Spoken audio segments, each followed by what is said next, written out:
managed to take a little look at the map of where the Abruzzo region is. It's right, sort of, it separates northern and southern Italy, really, and it's on the eastern coast. So it has a hilly area and a big coastal plain. And the coastal plain is where a lot of the fish dishes come from. And then in the mountainous area, there's a lot of sheep, so lamb and goats and things like that, and some chickens and stuff. So the cuisine is somewhat diverse. It's kind of geographically kind of split into two regions, but comes together politically as the Abruzzo region. And they have, you know, some great dishes. And one thing I found a nice, interesting piece of information, they do this traditional panada celebration, which can be up to 30 different courses and can last all night. Sounds like a culinary dream to me. I don't know if I could eat 30 courses, though. I don't know. We'll see. But so definitely sounds like a fun environment. Unfortunately, I've not been there, but I have a very good friend who's I knew in New York when I taught in New York, and she was from that area. And she was always going on about Abruzzo, this and that, and the next thing. And this cake recipe is her recipe, actually, the chocolate amaretto cake. All right. So with the cake, you want to put your oven on, excuse me, to 350. And we're going to prepare our cake pan. You want about a 9, preferably 8.5, 9-inch cake pan. And this is a low-rise cake. It's not gonna rise a huge amount. What will help it rise a little bit will be the fact that we add the egg whites separately. We beat the egg whites separately and add those to the cake. But it is quite a low rise, probably like sort of thickish brownie almost, the cake itself. But we do want to line this, okay, with either parchment or you can use wax paper. It really doesn't matter. Now, the best way to cut the paper the right size, there's 2 ways of doing it. You can either put it down like this, pop your plate on the top and draw a circle around it. But what I like to do, and I did this the other night with somebody, I did this cake a couple of weeks ago, and they got a bit confused, but I'm taking my piece of paper, my square of parchment paper, and I'm going to fold it in 4, and I make like a cone shape to get it. So I've got it sort of in 4 pieces like this, and then I'm going to make that into, going to bring the short side up to the long side and make a cone shape. And if this is confusing, you can, you know, do it the other way. And then what I do, I just put it on my cake pan, and I guesstimate the middle of the cake pan, and then take a pair of scissors and cut just inside there and try and cut it on a slight circle. But as I say, you can do it by just laying it on the paper. The idea is you want to make sure the paper doesn't come up the sides at all. It's better it's a little smaller. I intentionally made mine a little smaller than the pan, because if it comes up the side, it tends to stick into the cake. All right, and you don't want that. So to make this stick to your cake pan, you can just put a little bit of oil in the bottom, just to make it stick. A little bit of oil like that, and spread it around, and then you can just lay your paper on the top. And I'm going to put a little bit more. You can use butter or oil. I'm going to put a little bit more on the top here, and I'll put up the sides. And I'm going to make sure I rub that all over so my cake doesn't stick. All right. So my cake will be in there, and it'll come out nicely when we're ready to take it out once it's cooked. Okay. I am going to grab a little bit of flour to put in there as well. I forgot to grab my extra flour, so let me just grab that in my bin.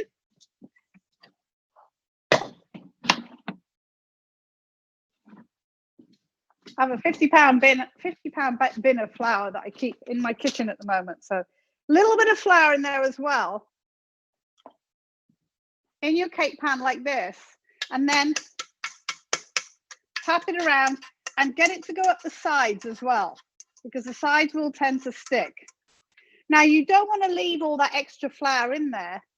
So either over your sink or over your garbage bin or whatever, is take it upside down and just give it a a sharp tap so that the extra flour comes out like that. All right, because you don't want all that extra flour in there because it'll all stick to the cake.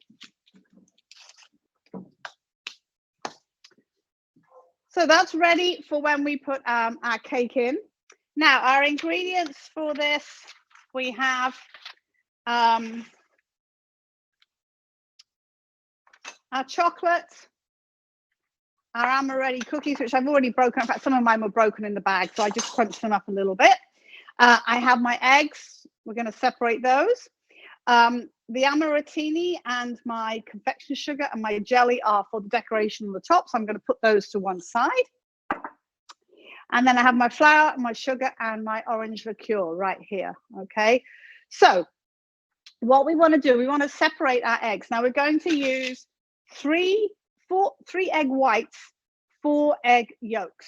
Okay, now you want to be careful when you separate them to make sure that you don't get any yolks in your whites, because if you get yolks in the whites won't beat till stiff when we go to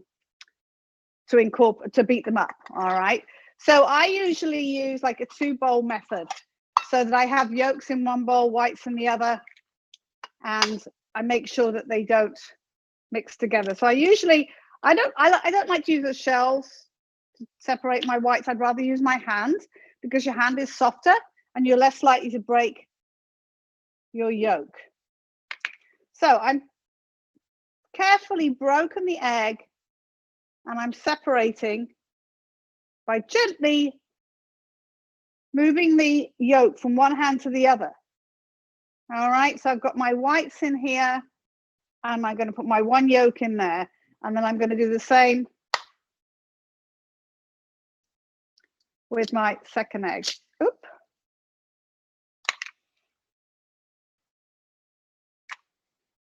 Got a bit of broken shell on there. My hand. Wipe it off. I cracked my shell a bit funny. So just gently, just like you would if you were doing it with a shell, just from one hand to the other. Now remember, we're only going to use 3 of the whites. So your 4th white, you need to put into another bowl. All right, because we don't want the fourth white. So I'm going to break my 4th one into another bowl. And just so you know, you can freeze egg whites and use them again in the future. They work really well as long as you freeze them and just defrost them. They're great. And it's kind of nice to have extra egg whites in your freezer sometimes, because sometimes the recipe will say 4 egg whites and no yolks, and you've got all these yolks left. So having them in the freezer, you can just defrost them. You can actually defrost them partially, take one out. Now, how do you know what 1 egg white is? You're going to ask me if I take it out the freezer.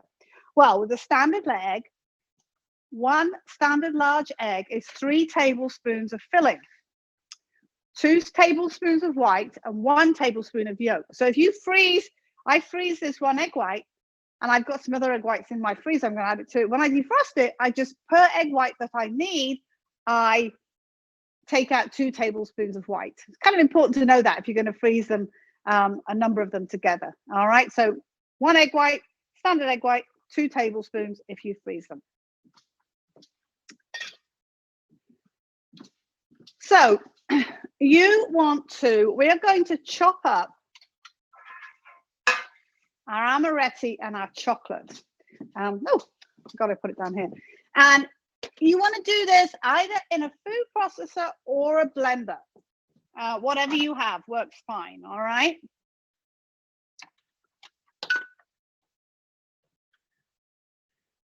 So this is our amaretti, not our little amarettini that we're going to do. We have our chocolate here. Oh, it would help if I actually put the blade in. What do I do with my blade? I have to find the blade to the thing. Won't work without the blade in. There it is. I popped it in the dishwasher earlier on. I used it earlier. And I didn't take it out. There we go. There we go. So that is my my chocolate. I'm using semi-sweet chocolate chips. You can use good Belgian chocolate too. These are pretty good, but when we're beating them up, it's just easier to do to do it with the chocolate chips and big lumps of chocolate. So the amaretti are going in with the chocolate, and we're going to put the lid on, and we're going to pulse these so they look like breadcrumbs. Okay, come on.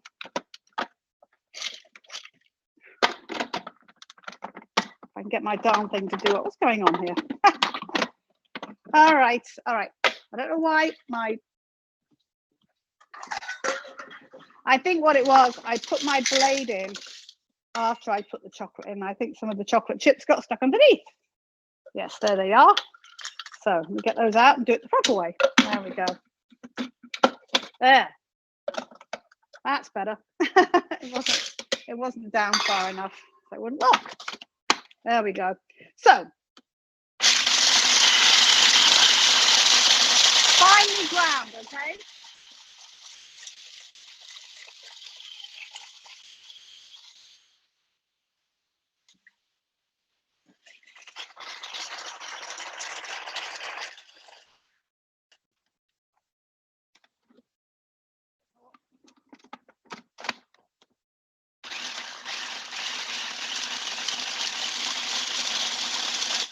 Takes a few minutes to do this.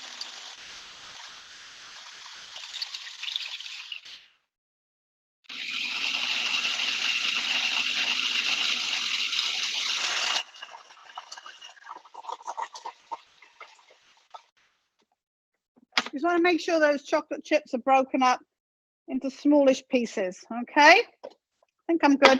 Have a quick blast.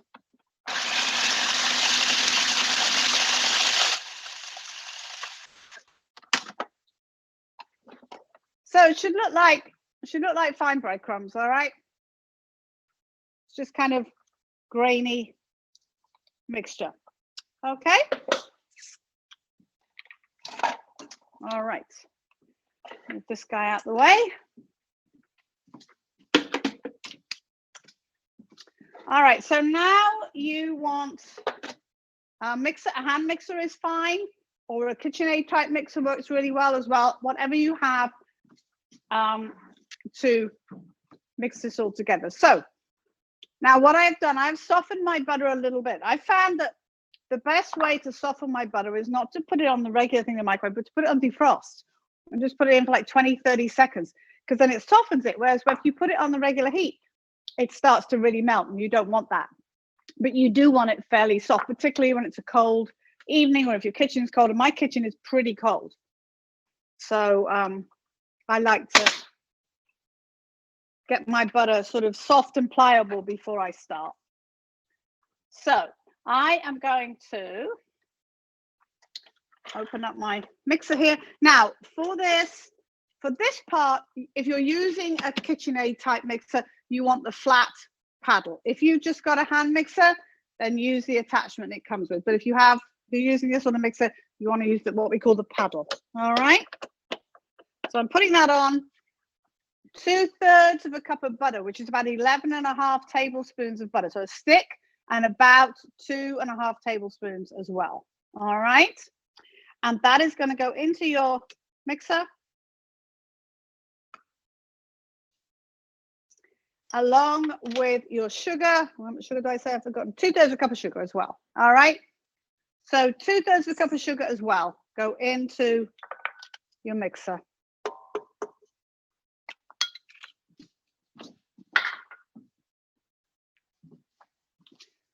Now, what we're going to do with this, we're going to cream these together, which means we're going to beat them together till they're nice and smooth and look creamy. And then we will add our egg yolks, a little bit at a time. One egg yolk at a time, mix it in until it's fully mixed in. And the next one, mix it until it's fully mixed in.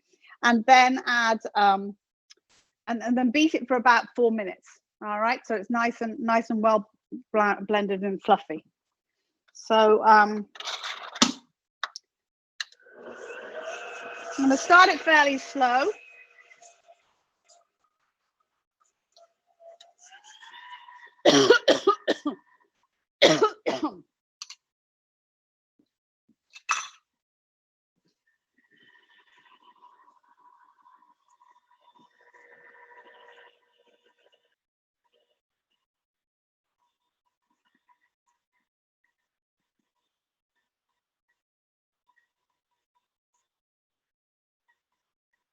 Turn up a little bit now.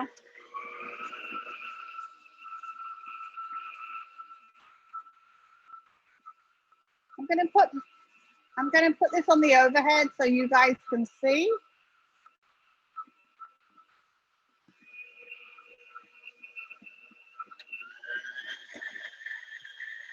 And once it's fairly combined together, then turn it up a little bit. And it should be nice and creamy. I hope you can see that. Let me just turn it off a second and you guys will be able to see. Let me pull this up and you can see how it's kind of stuck to the outside of the bowl. All right. So I'm going to put it on medium and I'm going to drop my egg yolks in one at a time and let it mix in.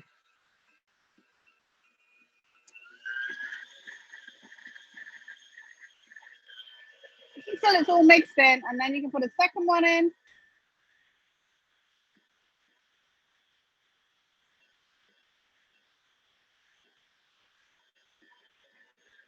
And then the third one.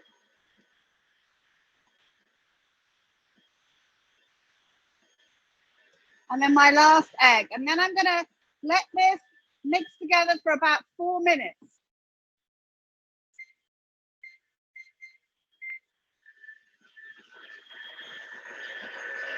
This will incorporate some air into it. And then what we do, we're gonna add the the Grand Marnier and sorry, the flour, the amaretti mix and the Grand Marnier. All right. And then what we'll do, we'll have to take this out of the bowl, unless you have 2 bowls, and clean it out well before we put the egg whites in. If it's not really clean, it won't. The egg whites won't beat till stiff.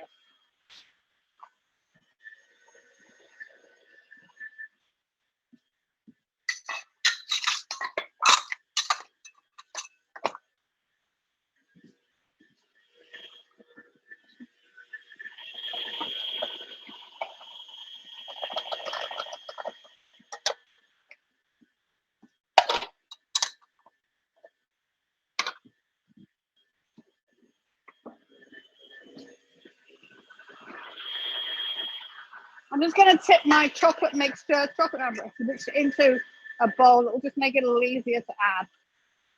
Make sure you get it all out. All the bits that stuck in the bottom.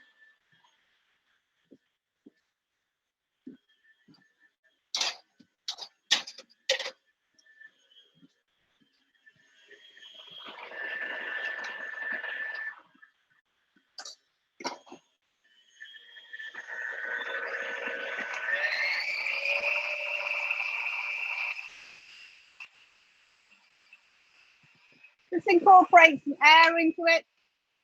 Helps to make the egg yolk fluffier. Make the end result turn out better. Now, when we add the flour and the amaretti and the chocolate, I like to add half and half. So half flour, half that mixture, you know, half, some, I should say.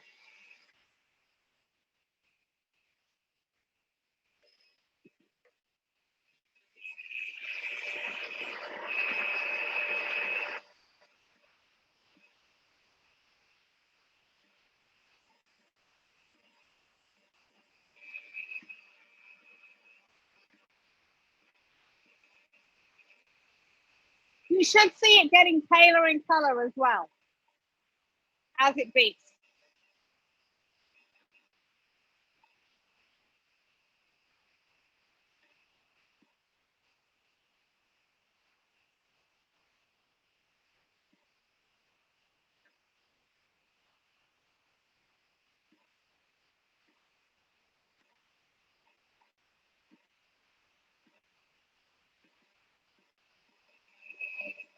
All right, almost there. Another minute. I've got my timer on over here, so. This also helps to keep the mixture fairly soft. It makes it easier to incorporate the flour. Keeps the butter moving.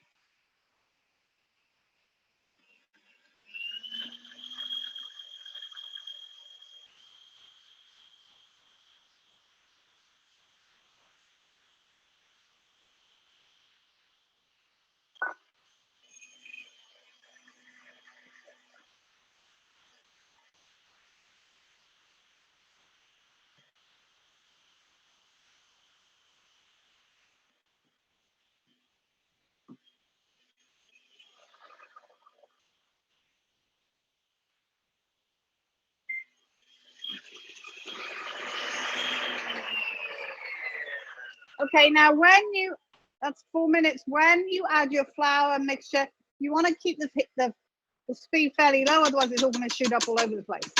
So I'm putting about half of this quarter cup of flour in, letting it mix in till it disappears. And then I'm going to add some of the chocolate amaretti mixture, about half of it, and let that mix in.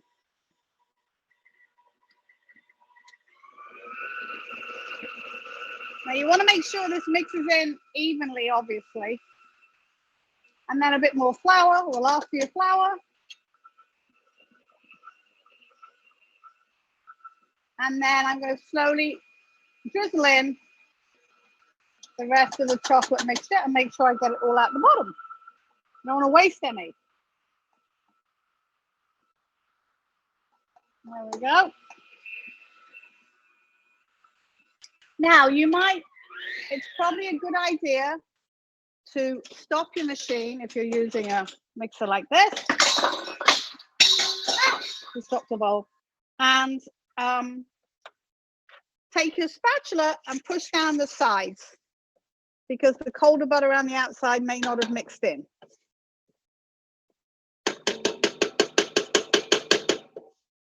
All right, like that. I'm going to put it on again.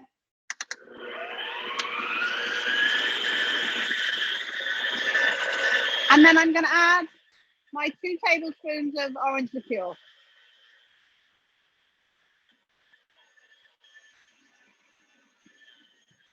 Now you want a bowl to put this in. You want a big enough bowl that you can fold in the egg whites after we've beaten them. Okay.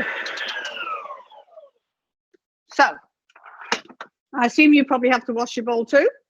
So what I want you to do is to scrape this into another bowl, a biggish bowl. All right. Make sure you get it all in there. Now you've really got to wash your bowl and dry it very well, because egg whites are very, very finicky. They won't beat till stiff if there's anything else in the bowl, any residue from the butter, any water, or anything else. So I'm going to go wash this, get this off here, and we're going to beat our egg whites with a whisk attachment if you're doing it in an electric mix, like a stand mixer.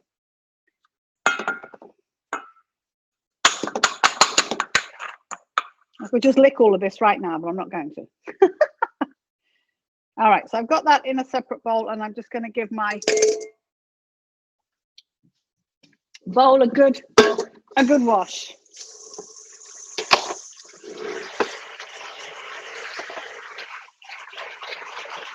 And then just, as I say, make sure you dry it well afterwards. We don't want any butter residue in there or anything. We're probably going to need to use warm water.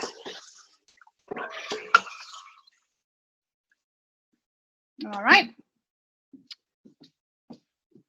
So make sure you dry it well.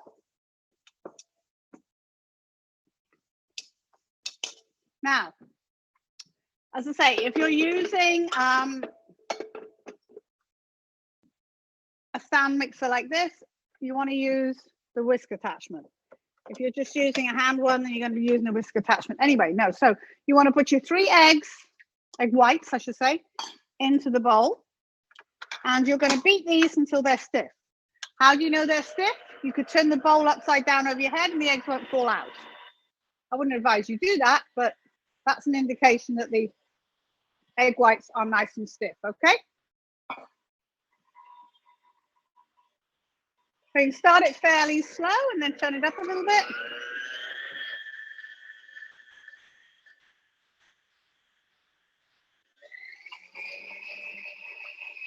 They'll go white, and then they'll go soft peaks, and then they'll go firm peaks. You can beat them too much.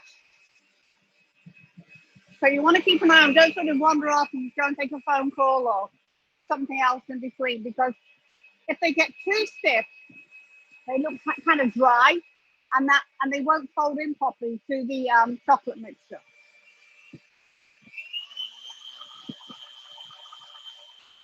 And once you get a bit of whiteness on there, you can turn your machine up to maximum and wait for them to go stiff.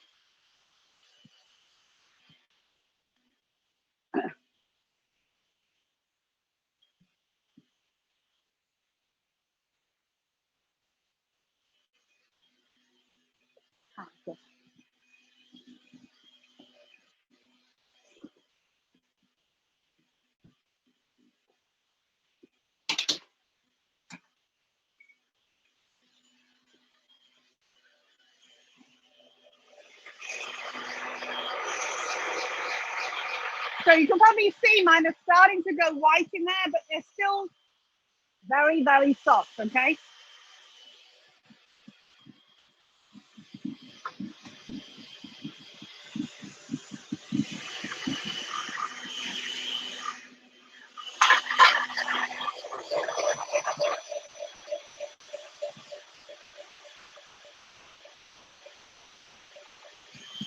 All right, they're not there yet, but I'm just going to show you where we are with them. All right, they are white, but they're not, they're still sliding around in my bowl. Can you see that? Because they're sliding around the bowl, that means they're not quite stiff enough.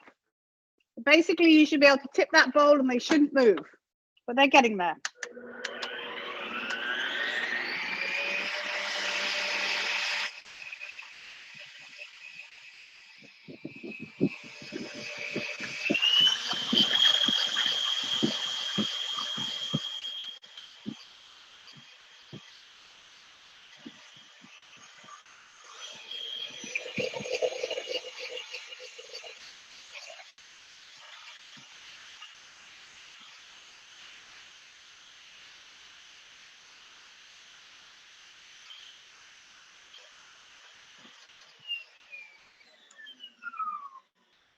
All right, let's check and see. Okay, I can tell now. I don't know if you can see, but let me show you on this, on the beater. You see how the egg whites are completely firm. All right, so we know that's what we're looking for. And if I take the bowl off, they're not moving. Okay, so that means egg whites are stiffly beaten. So the next thing we have to do is very carefully fold these egg whites into here. All right, so let me just show you the action of folding before we start. So we're going to put a little bit of the egg white in, and we don't want to mix it like this. What I want you to do is to put the egg white in, and we're going to cut through it, and we're going to fold this up over it like this. And we're going to cut through it and fold it up over it without pressing down on it. All right, so I'm going to take a little bit of this, about a quarter of what's in here, dump it on the top of my cake mixture, and I'm going to cut in, and I'm folding over, and I'm cutting in, and I'm folding over. And you can turn the bowl the other way as you're doing this. And you don't have to it all to disappear before you add a bit more, but in the end, you don't want to see any white. All right, so I've got it to that sort of stage. There's a bit of white left. I'm going to scrape off what's on my spatula, and I'm going to go back in and get another, about a quarter of it. Maybe a bit more. So I'm going to do the same thing, and it should get easier as it thins out a bit with the egg white. All right. So big, broad strokes, cut through the middle, flip it over, cut through the middle, flip it over. And make sure you get around the outside of the bowl as well. A bit more. I'm going to do the same again. So this is what's adding the real height, what will raise the cake the most. Although, as I say, it is a fairly dense cake because of the chocolate and the amaretti. It's not just flour in there. This is why it's a fairly dense cake, because it's got those dense ingredients in it. All right, so I'm going to put the last bit in, get it all out, pop it in there. And I'm going to fold it in. Now we do want to make sure we have no white bits in there now, okay? So big, bold strokes. So I'm really going down and around the bowl, through the middle and around, through the middle and around. Got a stubborn bit there. scrape all your stuff off and check that everything is mixed in. I think I am. If you see any white bits, you need to carry on doing it. But mine looks pretty uniform, okay? So now it's going to go into my cake pan. We don't cut this cake in half or anything. We just put the decoration on the top and serve it as it is. I say it's a low-rise cake. Woo! Nearly lost that bit. Scrape it all off your spatula and then gently level it off. Just push it out gently to the side of your pan.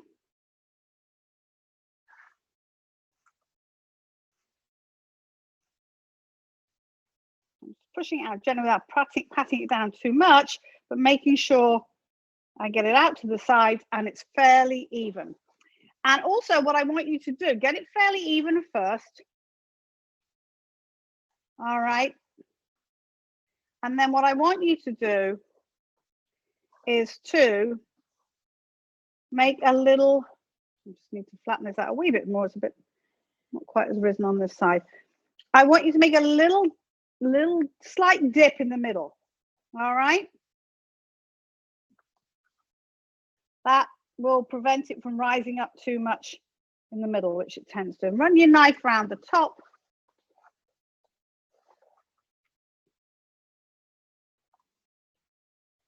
And get it fairly as even as you can. Now this is going to go in your oven for about 45 minutes. Okay, 350 oven, 45 minutes.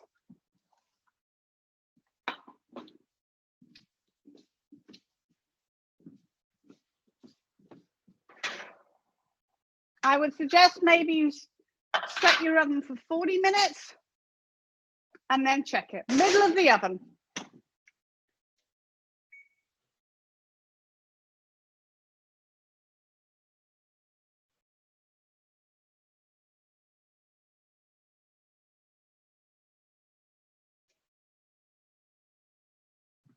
Always best to make it a little less time initially, and you can always add a little bit more afterwards if you need to.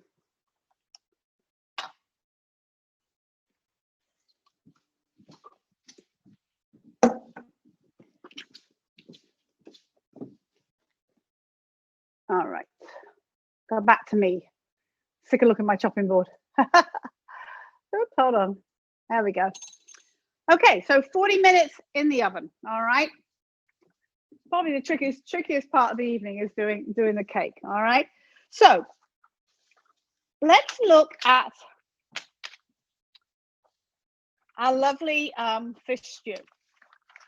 I love fish stews from all over the place. I make lots of fish stews with from different places, different ideas and everything. I think they're really great. Now this one, I don't know whether you guys bought shrimp already cleaned and cut. I actually did. Mine was already, I got some already cut into rounds and the tentacles all chopped up. So I don't need to do much to those. But if you bought the whole ones, you want to rinse them out. If you still got the quill inside, it's just like a quill that you used to write with, you want to pull that out, cut the bodies into, so I'm just going to bring mine out, into rings. All right. So I have mine like this. All right. So they're already cut into rings. They were already cut when I bought them. With your mussels and I have a mixture. I have some that are already out of the shells, and then I have some in their shells as well. All right.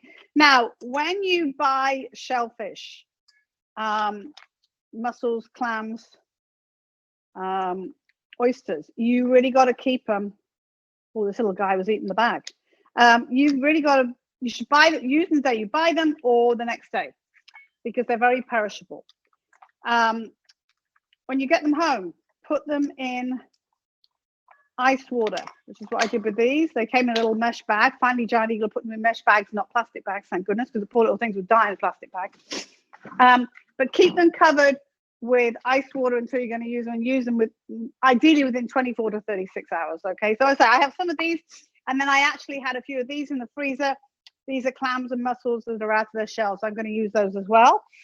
I have my shrimp here, and then I have my fish, my whitefish. Now my whitefish, I have some haddock, and I do have skin on that, so I am going to take the skin off it. So if you have skin on your fish, you do want to remove it, because you don't want to put skin in the soup.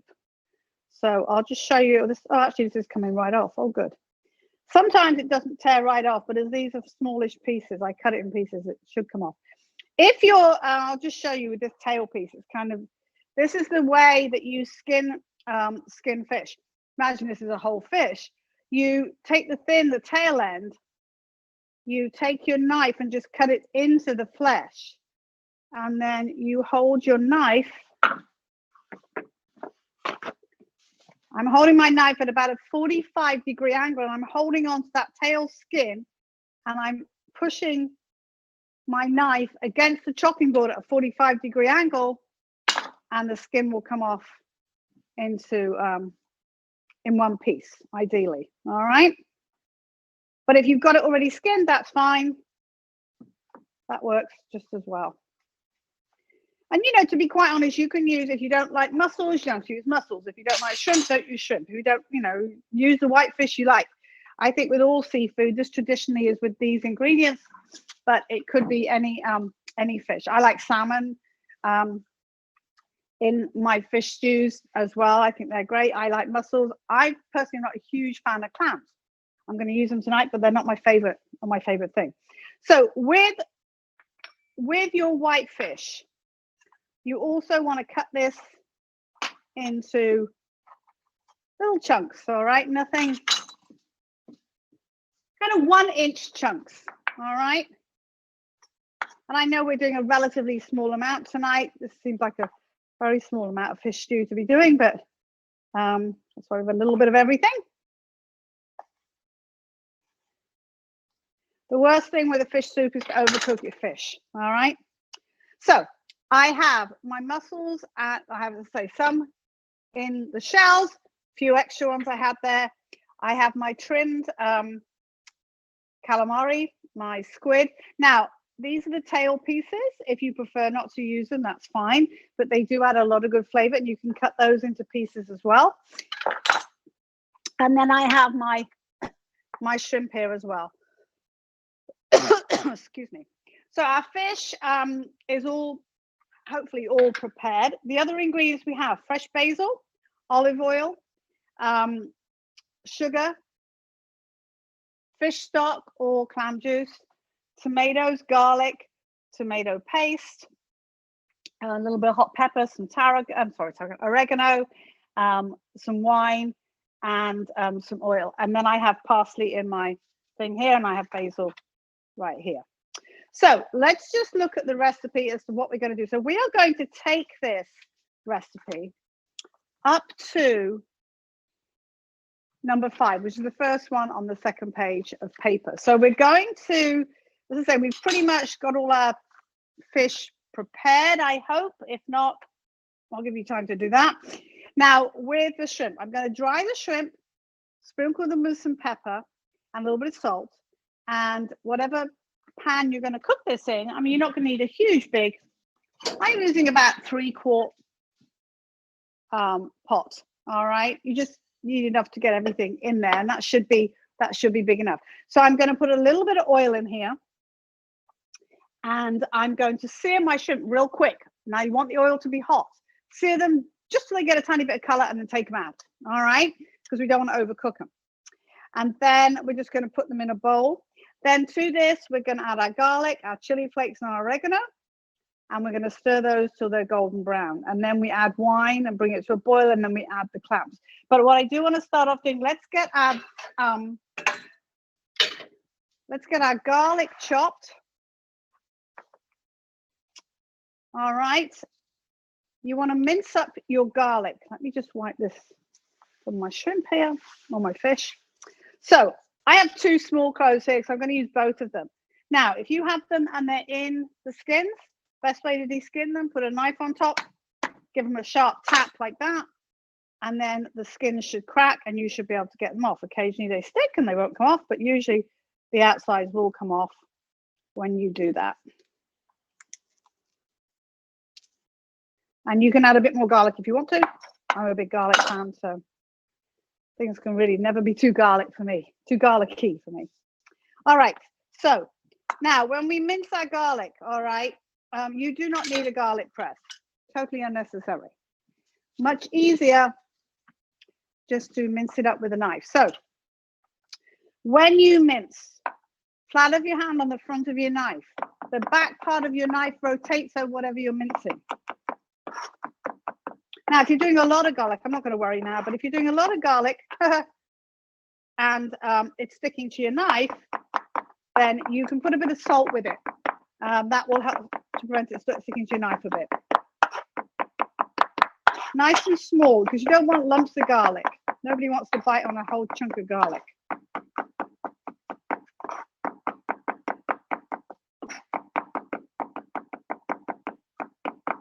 Oh, big, a little jumping away from me. This is, it doesn't want to chop. There we go. Okay. Now we might as well chop our parsley and our basil at this point. So we're going to use.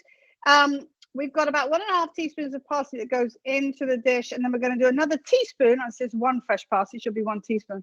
Another teaspoon of parsley that is going to go on our toast as well. So let's do both together. So let's do about 2.5 teaspoons of fresh parsley. I'm going to move this right here for a minute. Now, with your parsley, you want to make sure that your parsley is clean.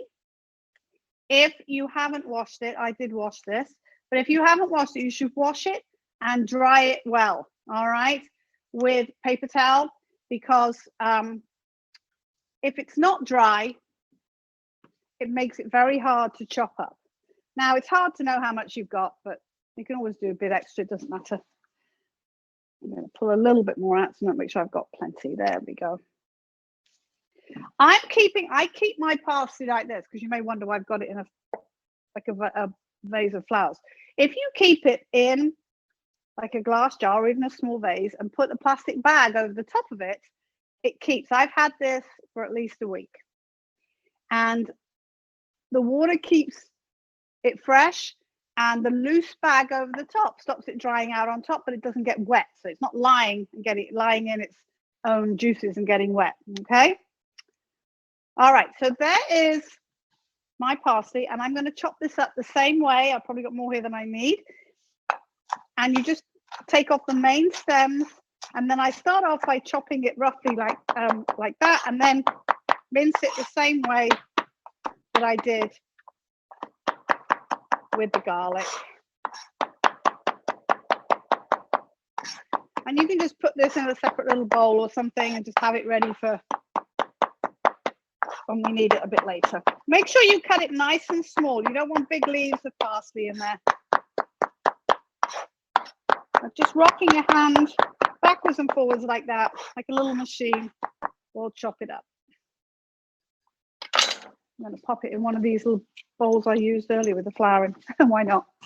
So I'm going to pop it in here, and then I've got that ready for when I need it. And then we need a little bit of basil. So we need about the same, about 1.5 teaspoons of basil.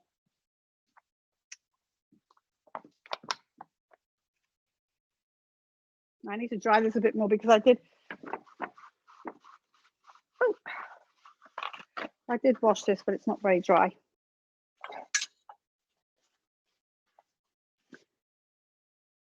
There we go.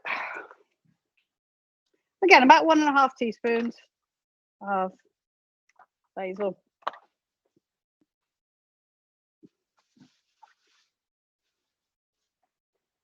And roughly chop it first and then mince it up. Always good to do all your prep ahead of time, because you don't want to be doing this while your shrimp are cooking.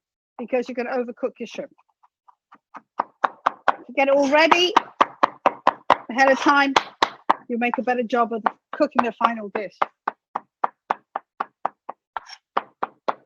All right, so there is my basil. I'll find a little bowl to put that one in.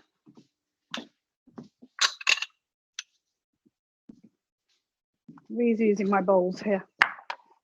All right, that might be a bit more than 1.5 teaspoons, but it really doesn't matter. It's basil. You know, if it's a bit more, it doesn't matter at all. Okay, all right, so let's just go over this again. So what we're going to do, we are going to sear the shrimp in our oil.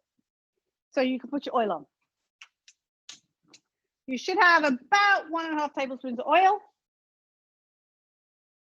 Whoops. There we go, 1.5 tablespoons of oil. And then shrimp, I'm going to drain these. There's a bit of water in them still. And I'm going to dry them a bit because we're going to put them in the hot oil. So I don't want to put them in hot oil wet. Whoops.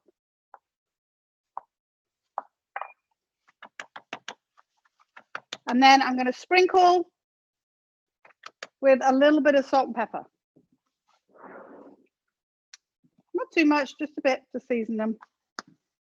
Now, these are literally going to go in this really hot fat for sort of 15 seconds, 20 seconds at the most.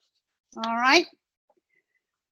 So once that, we've got to get the oil gets nice and hot. So once that heats up, we're going to put those in, and then we're going to take them out and put them in a bowl. You can maybe give you a bowl of wash you just use. You don't want to, you want to make sure it's clean.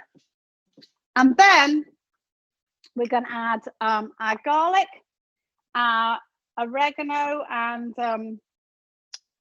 oregano and hot pepper flakes. You don't have to put hot pepper flakes in if you don't want to. And we're going to cook that for about 30 seconds. And then we're going to add the wine, bring it to a boil, add the clams and cook just till they're open. And you want to cover this when you cook your clams. They shouldn't take very long to open. The right lid, yes. The indication if a shellfish is dead is that either it opens on its own before you cook it, or it doesn't open when you cook it. I know it's very contradictory, but it's true. If they open up and they won't reclose. Like if you take a mussel and it's partially open, if you tap it and it goes and closes, it's alive. If you tap it and it stays open, it's dead. You put them in to a hot pan. If they don't open, like you see at the bottom there, I've got discarding the open ones after about 8 minutes. Hopefully they're all open because they're fresh. I only got them yesterday afternoon. And the same when we do the mussels. All right, they want to open. If they don't open, chuck them away because being sick from shellfish is not fun. So make sure your oil is nice and hot. Get yourself a slotted spoon to get these babies out as soon as they get a little bit of color on them. All right.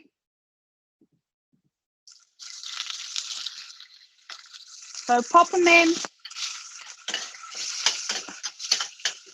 stir them around.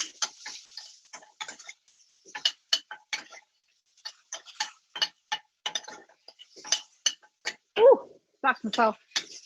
All right, that's good. I'm going to take them out and I'm putting them back in my bowl. We do not want to overcook them. All right. Turn your heat down a little bit. All right, now. So they've got a little bit of color on them. Can you see that? Hopefully, a little tiny bit of color. So I am now going to add that garlic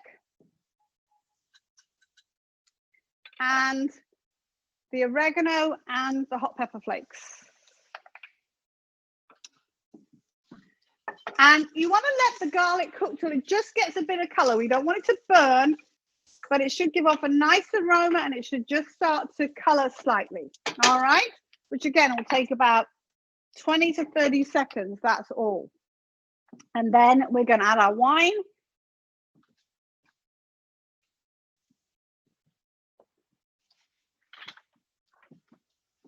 All right, I'm getting a bit of color on this already.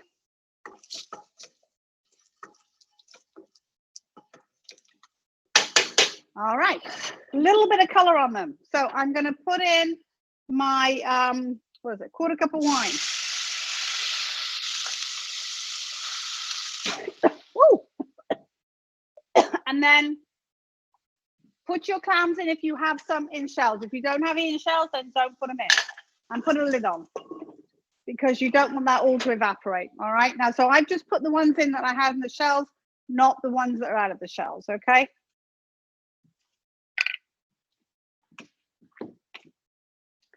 And keep your heat medium low, and they should open up in a few minutes.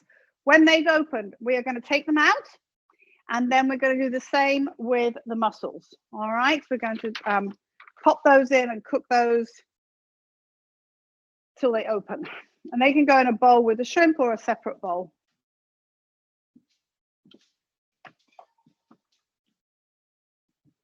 So basically, we've done this with the shrimp, but we've not fully cooked them.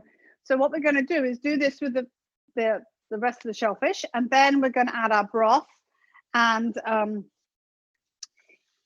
our tomatoes and our sugar and a teaspoon of salt, and simmer uncovered for about 15 minutes over a very low heat. All right, so we're just going to take this just to that point, because we're going to add the fish at the end to cook properly. All right, so keep an eye on those guys. As I say, hopefully mine will open. Not yet, but hopefully they will. And I'm going to move some of this stuff back onto this tray. Now I have concentrated fish broth in here, so I'm going to add some water to it, because I make my own fish broth, but the clam juice works just as well, because not many people have fish stock at home. I often do, but that's just me.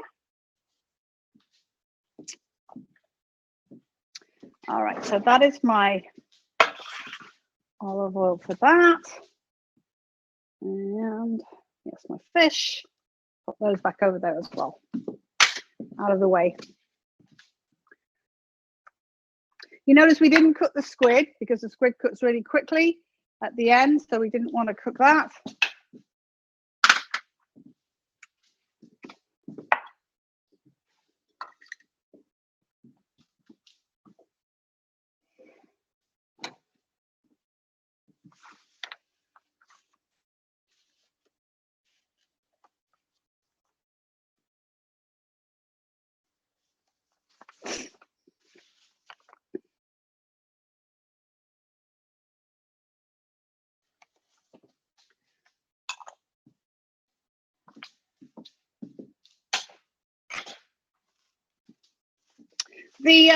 I did realize I have one thing missing on here.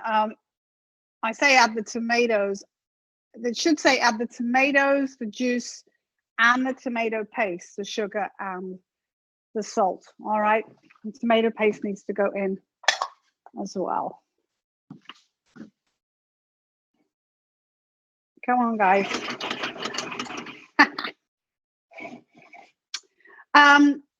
While you're waiting for those to open, never let you rest for a minute, we can cut some bread. I made a French loaf just now, but let's cut some bread ready for not only for these, the toast for these, but also for our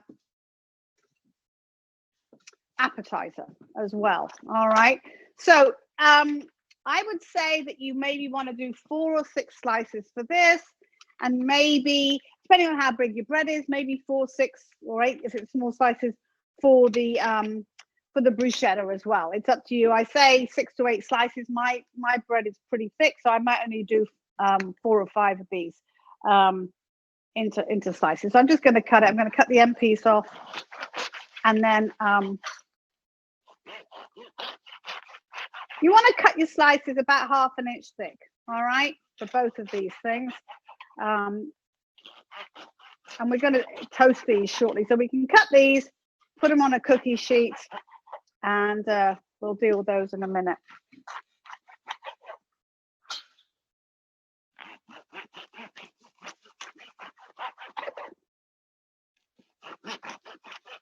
Yeah, so I've done 8 in total, but you can do more if you want to. My dog's sitting here and she's choking away here. What's the matter with her? So just lie them on a cookie sheet ready, and we'll come back to those in a little bit. All right. Come on, clammies. Are you opening yet? Yes, mine are all open. Took my eye off them for 1 second. Shouldn't have done that, but that's okay. So they've opened like this. So I'm going to put these guys in a bowl. These are shells because they look really pretty to serve them with the shells. So now I'm going to put this back on, and I'm going to add my mussels and do the same thing. Now the mussels will take less time. Mussels are usually open 1 to 2 minutes.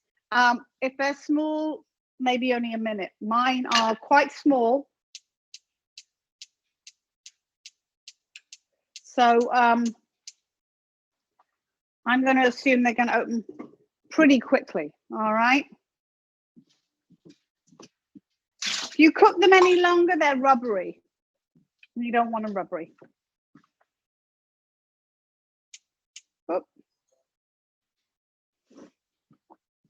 Oh dear, I've got a piece of bread here. I might just have to eat it. Homemade bread. I love making bread. I make bread all the time. I've been making bread all through COVID. So I've had time.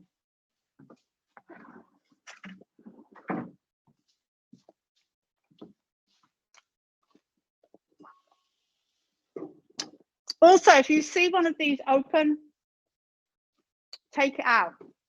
All right, I sometimes use a pair of tongs to get them out.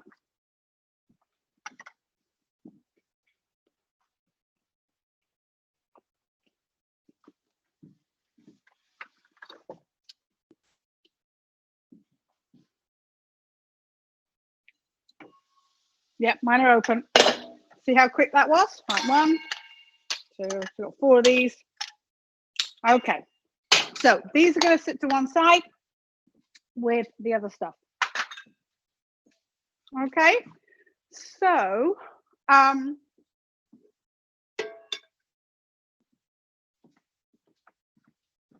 to this, we are going to add our tomatoes and their juice.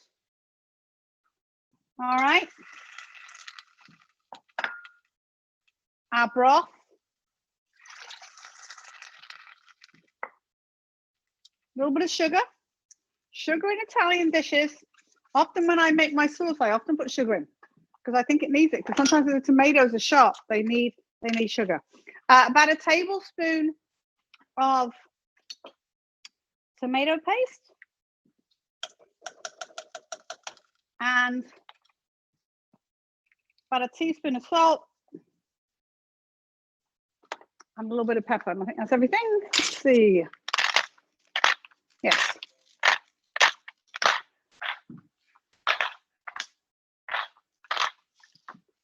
All right. So bring this up to a boil. Then turn it down to a simmer, a low simmer, okay?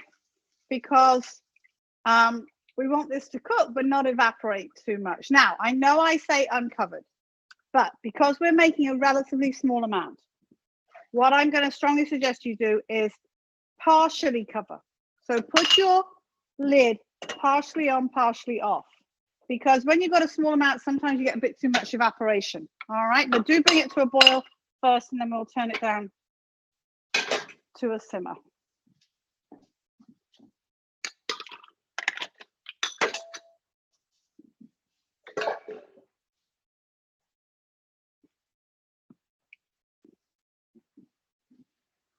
Snacky on my bread. Yum, yum.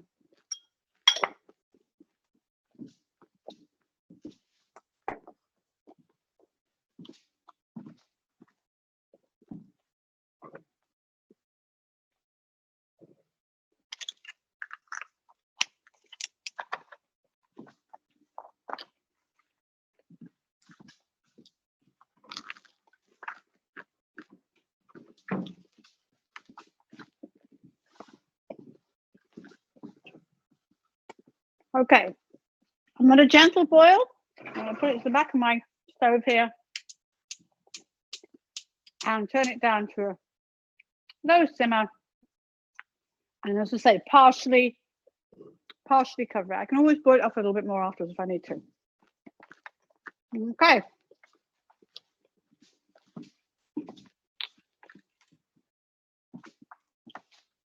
All right, let's move on. Everybody okay? We all right?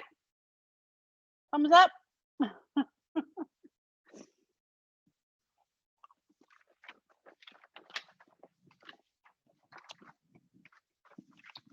Okay, so we're going to do the first part of the pasta dish, i.e. prepping the asparagus.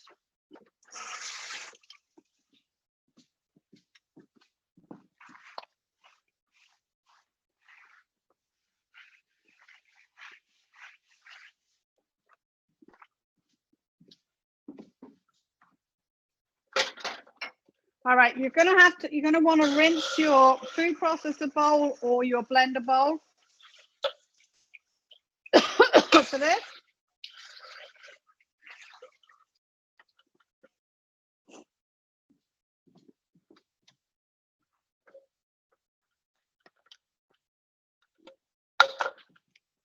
Passing out the way. So basically what we're doing with the asparagus is we're going to cook it and puree it, all right? And that is kind of like our sauce. So the penne we'll do, or whatever pasta you're using a bit later, but we're going to chop up some onion, cook that until it's softened, and then we're going to add the asparagus and cook it till it's softened, seasoned with salt and pepper. We're going to take out a few pieces and put them to one side, and the rest of it is going to get pureed either in your blender or your food processor. And we're going to do it just to that stage, all right? So that we have that part ready for when we're ready to actually cook our pasta, and we'll reheat this sauce part at that point, okay? So, onion. Just stick this here.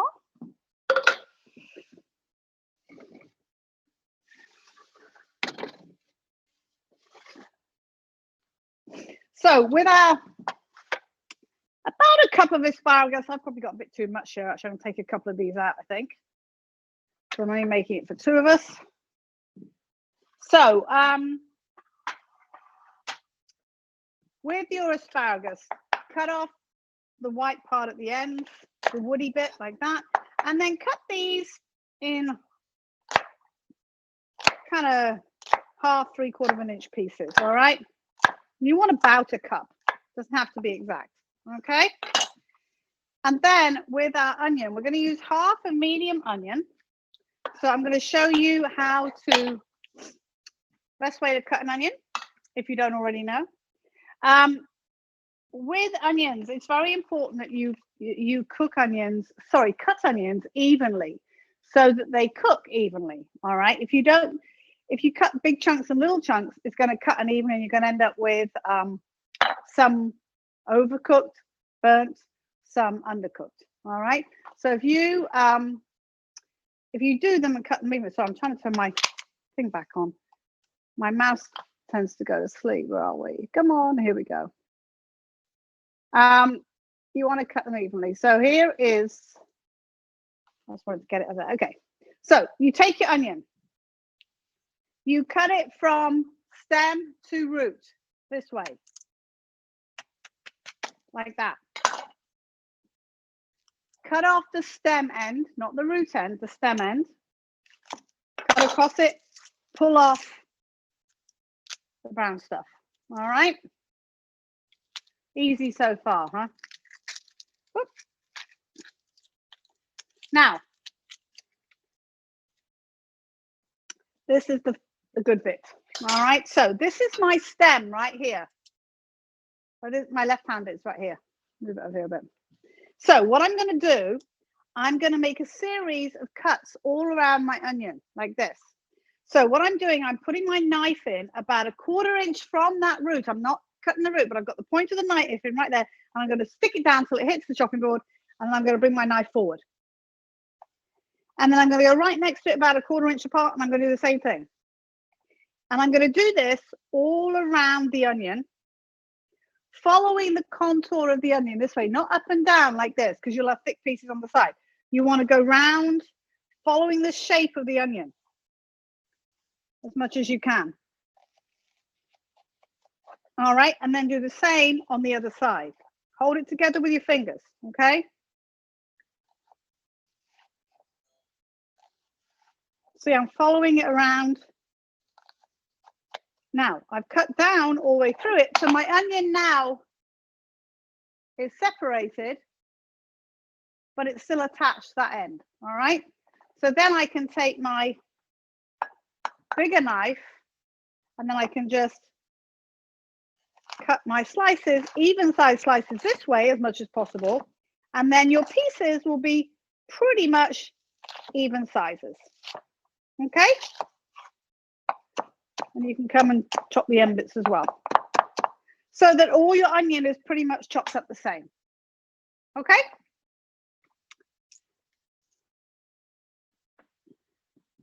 All right, so I'm going to heat my oil in a skillet, just a little skillet like this.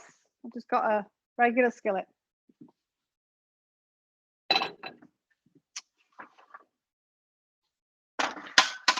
I'll turn this around so you guys can watch. There we go. So I'm heating my oil in here, and I'm going to cook my onions in there. All right.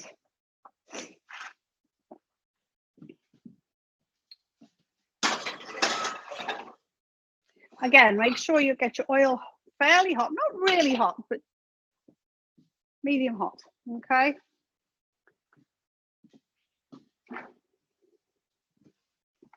And then we're going to add the onions to it and cook until they're soft.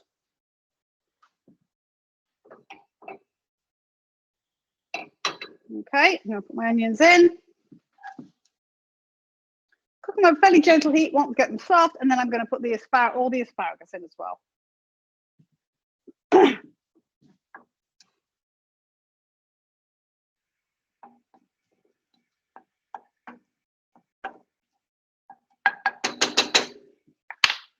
Oh, got more oil there.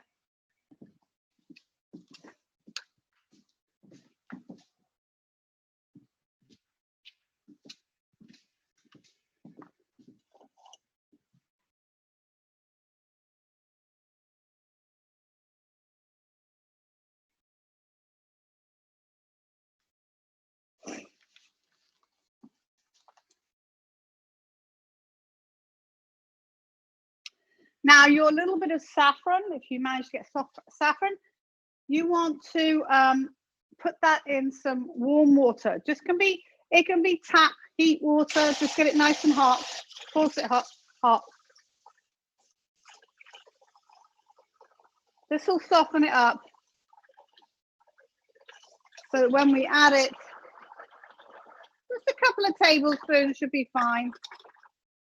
It'll start to color in there, okay?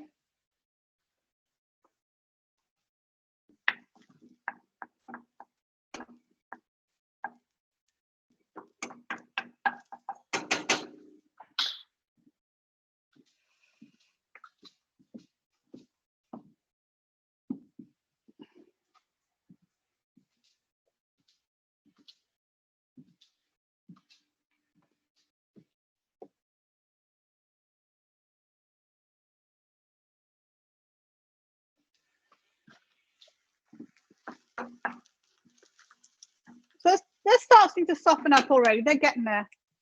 They'll go sort of slightly sort of translucent, and then you know that they're fairly soft.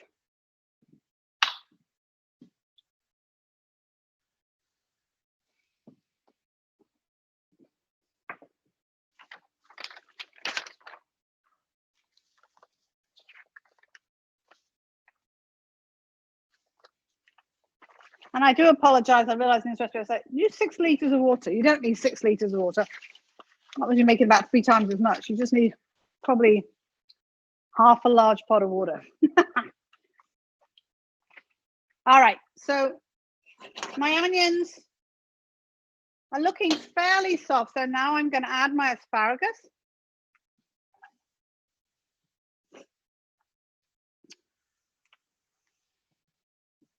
And cook that until the asparagus is really nice and soft, because we want to puree this, okay?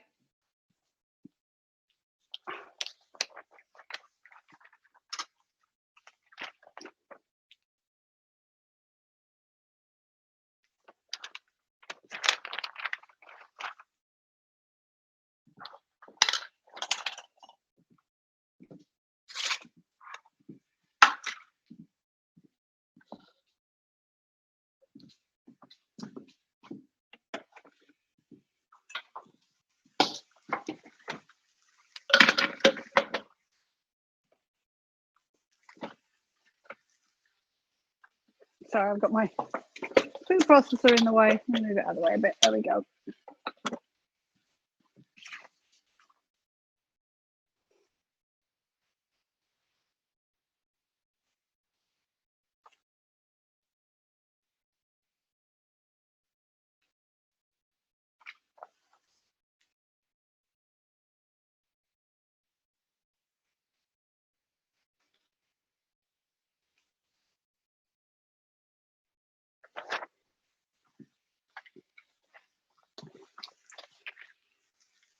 Yeah. And then in a minute, when we've done this, we're going to move on to the breads. And you can, I mean, you'll see the ones for the soup, we're going to toast, and then we're going to rub with garlic, a bit of olive oil, and sprinkle with parsley. The other ones, we're going to toast as well, and then rub with garlic, and then and a little bit, you can put olive oil on them all. You can do olive oil on all of them, actually, it's fine. We'll do that in a second. Never have too much olive oil, right?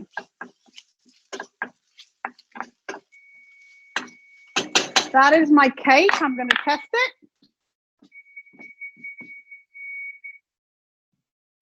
When you test your cake, you want to use like a skewer or a small sharp knife and stick it in. It should come out clean.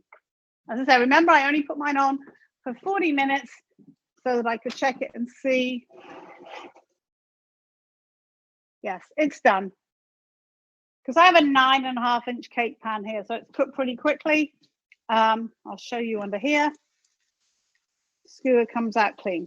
All right, I'm going to let that sit for a couple of minutes, and then I will unmold it.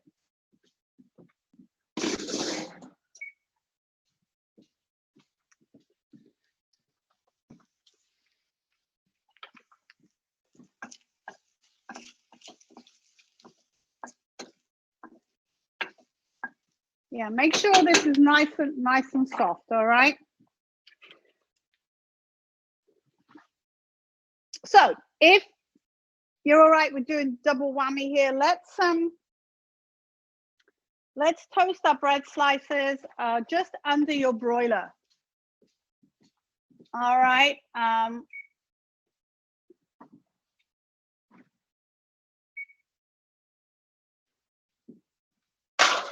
And we're going to toast them on both sides. So just keep an eye on them. You can even do them in your toaster if you want to. It's up to you. Sometimes it's easier to do them on a pan and get them all done, you know, together. But right, so make sure you're now. Mine's still not soft yet.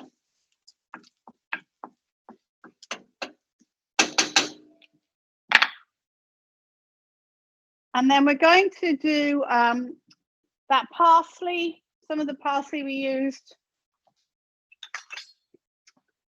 We're going to sprinkle on some of our toast. You can put it on all of them if you want to. It doesn't matter. Maybe we'll just do it on the ones for the bread. So we're live TV, right? The phone goes.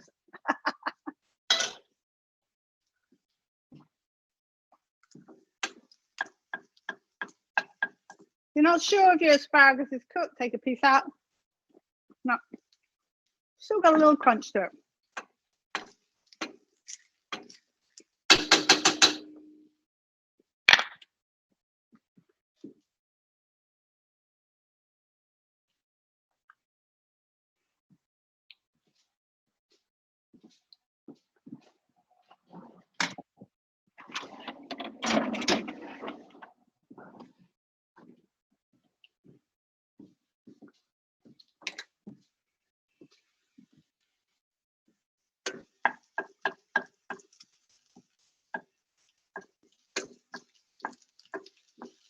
Takes longer than you think.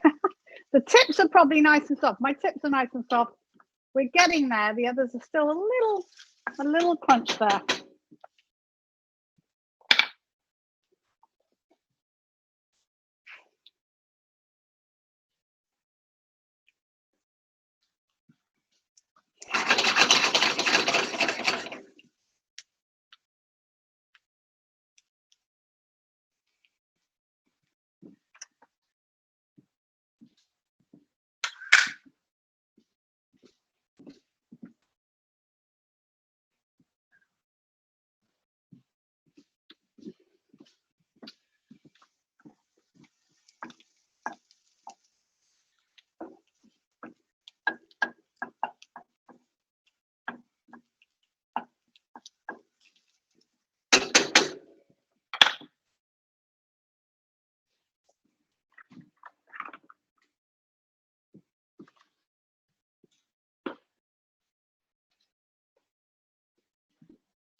All right, I think I'm pretty good up.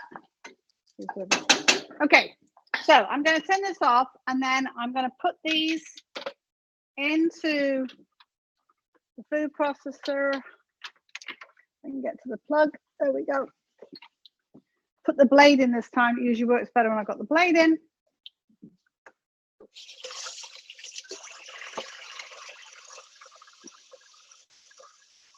Get the chocolate off the blade would be a good idea.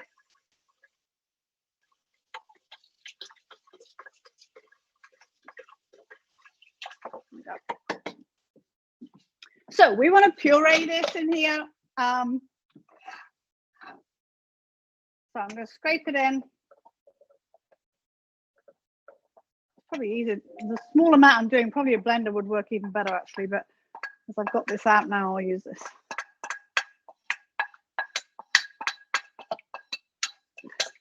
Now we can reheat this in a pan, or you can reheat in a small saucepan if you want. It's up to you. So I'm just going to put my lid on. Get off the top bit there. And I'm going to puree this. Ah, I didn't save any pieces. Never mind.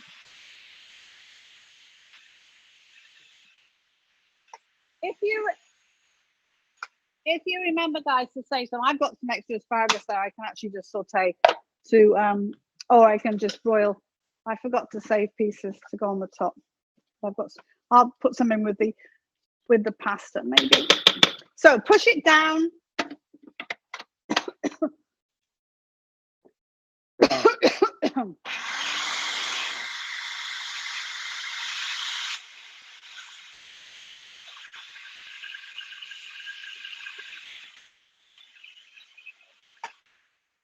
All right, turn your soup off now, guys, okay?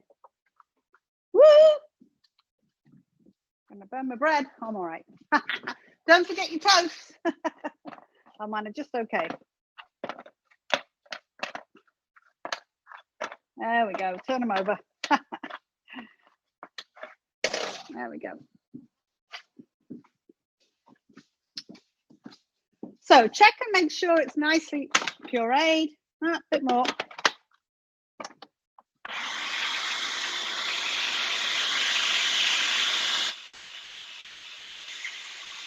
And again, because I've got a fairly small amount in here, I'm having to like push it back in to get it to puree a little bit more.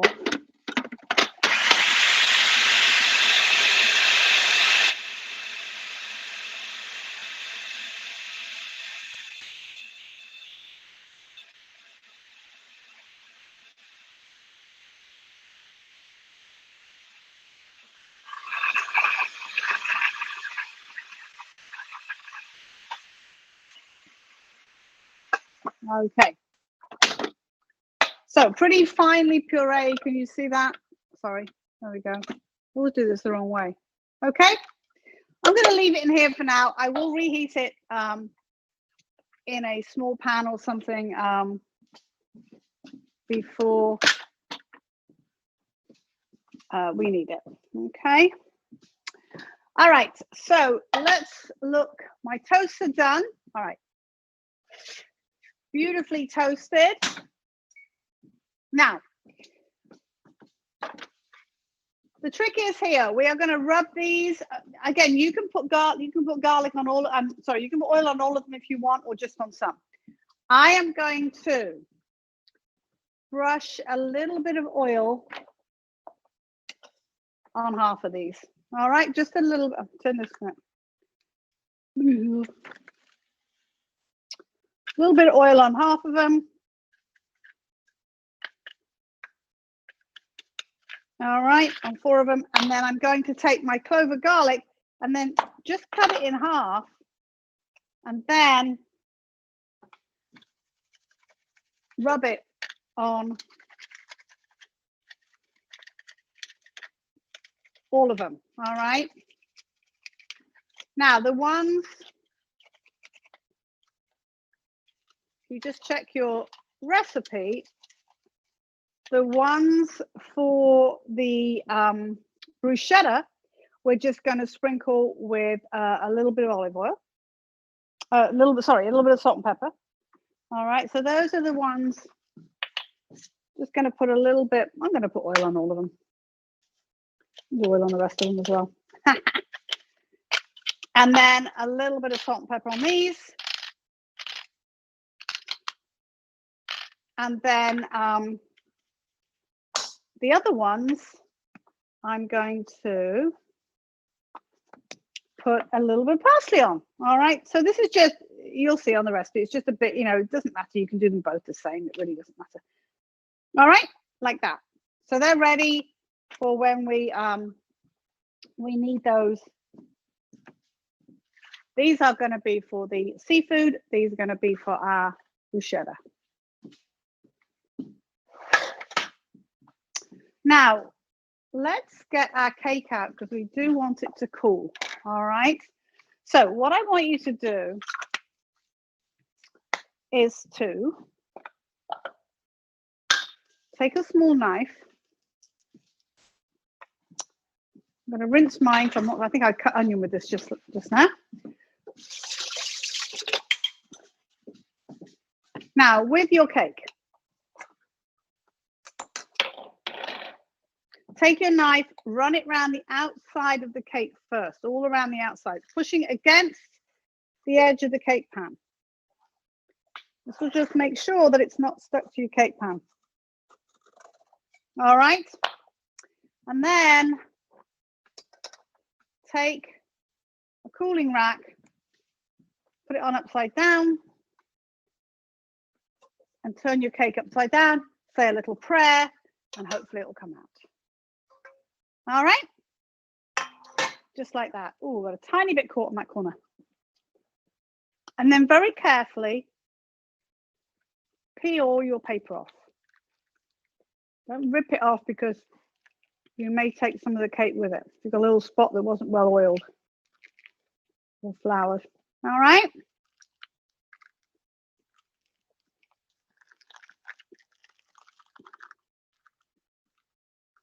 Okay. Now, I'm going to turn this over. I'm actually going to grab my other. If you don't have 2 cooling racks, wait a few minutes till it cools, because sometimes it's hard to turn it over when it's still warm. Okay, so I have it right there like that. I'm going to let it get cool, and then we'll just decorate it very simply afterwards. All right. Okie doke, moving right along here. Okay, where are we? All right,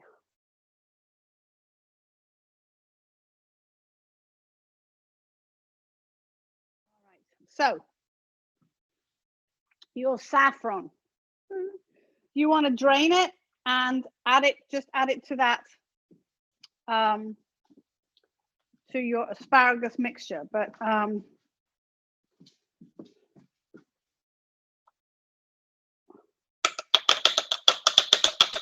right, not very much, because as you've probably learned, that isn't why, but saffron is extremely expensive, the most expensive herb in the world.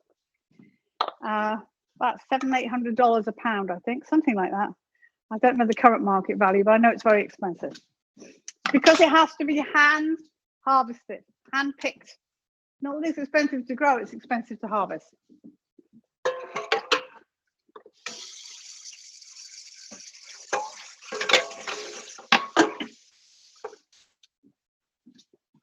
All right, so I'm just leaving this in here for now to save on more pots.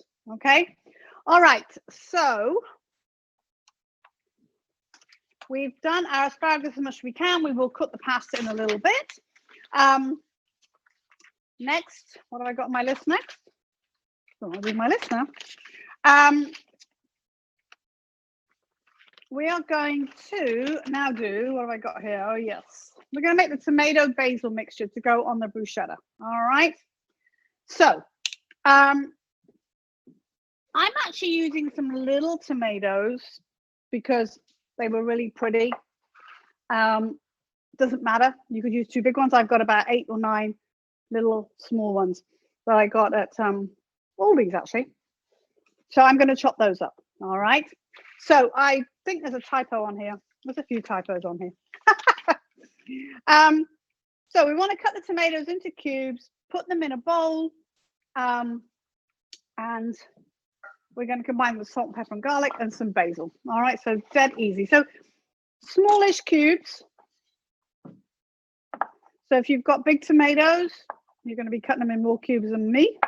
But you know, this is bruschetta is like a signature Italian appetizer when the tomatoes are good. The nice thing about these tomatoes, I'm sure they're very, yes, they taste very sweet. They're lovely, which the small tomatoes very often are. And these are all some of these are slightly different colors, which is really nice. I did sharpen this nice, but it doesn't feel terribly sharp. And to me, there's nothing better than garlic, tomatoes, and basil. Can't go wrong with that mixture, right?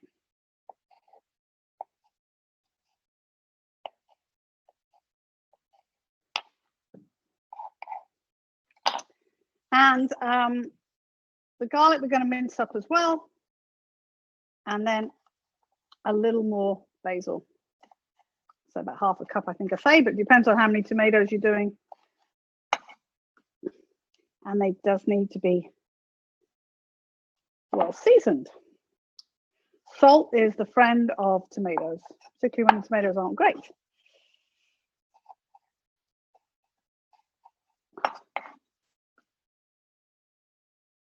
Okay.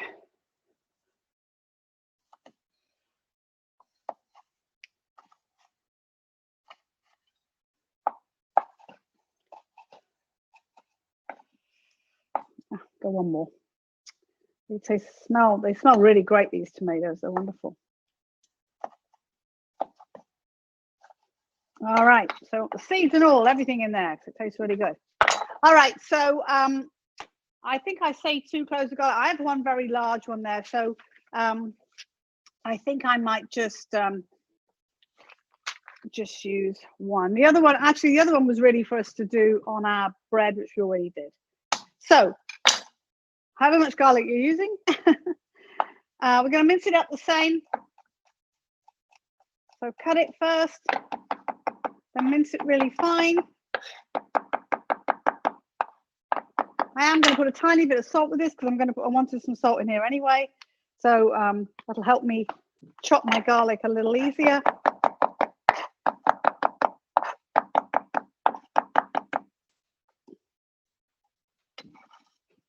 My garlic in, and then some basil.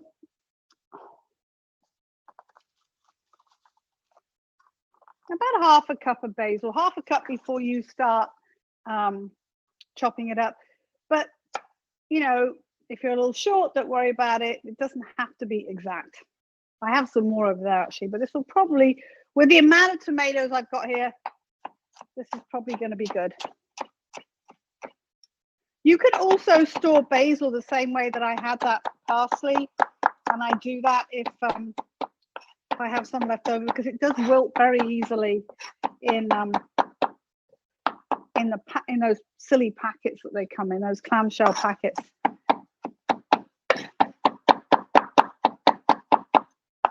All right, and oops, okay, so I've got it all. So about a tablespoon, I've got a bit more than that in here, so I'm going to put half of it in of this, and then season it with salt and pepper. So I was with my girlfriend yesterday. She said, "Oh, I never taste anything before I serve it." I went, "Oh my God, shame on you." If you're going to make it, you got to taste it, make sure it tastes good. All right, so mix it up, see if you need more salt. Yes, definitely. And a tiny bit more oil. There we go. And I'm going to let that sit, and then I might come back to it and add a bit more seasoning in a minute, but oh, that's better. Salt is good when it's used in the right amounts to bring out the flavor. All right.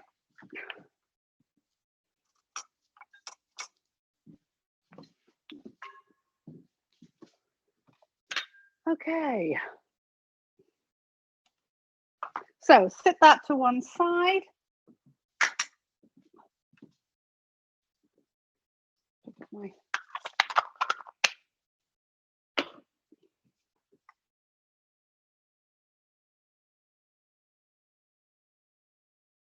Now you get my lovely face again. All right, so what else have we got to do? We've got a few things to do. It's on my list. Here it is. Good job, I got a list. So what we want to do now is to cook our pasta, and then we'll finish our soup, and then we'll finish our cake. Because we'll finish the soup, just turn it off, and then we'll decorate the cake, and that will be the last thing we do. So with your pasta, I've got a cup and a half here, large amount boiling salted water. All right, so I'm going to like 2/3 fill this with water.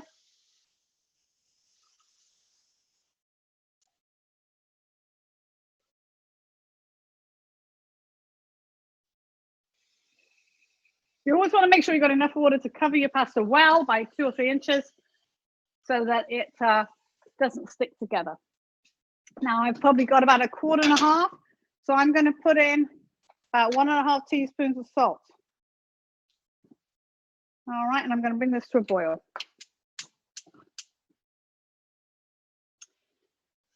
Now I suggest, rather than put it in the pan, I suggest you put your pureed pureed asparagus in a small pot. You could heat this in the microwave too if you wanted to, but I'm going to pop it into a small pot, and then I will reheat it. Remember, I've got the saffron in there as well. I'm just going to reheat this gently when the pasta is done.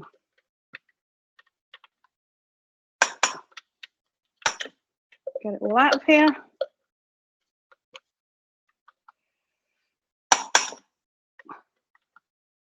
And then, as I say, when we finish our seafood dish, we're going to finish it, and then we'll turn it down low. If you need to reheat it for you to eat it, reheat it very gently and for a very short period of time. All right, don't heat it for a long time. So I'm going to sit that there, ready to add my. I'll heat it up when I add my pasta. Okay.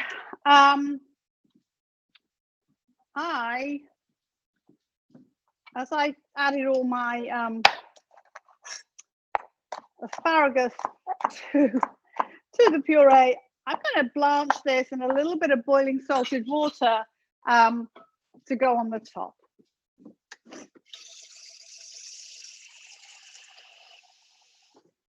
I'm going to cook them, put the water on, cook them for a few minutes when it comes to a boil. A little bit of salt in there too. With your asparagus mixture too, give it a taste before you heat it. Season with a little bit of salt and pepper. I'll add a little bit of salt. I'm going to a little bit of pepper in with it too. All right.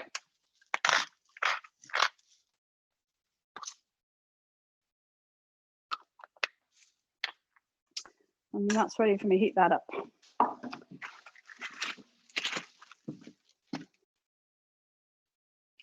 I'm going to grate a little bit of Parmesan cheese, ready for to serve with my stuff. Hold on, I'm just going to do a bit. Ooh, this is lovely. It smells great.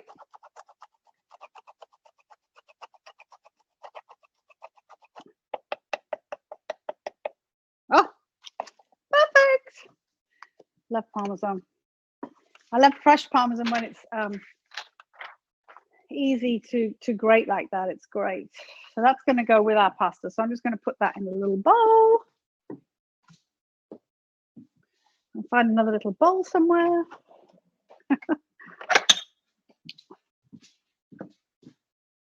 So this will just get served with the pasta. So you may just want to wait and do that when you actually serve your pasta.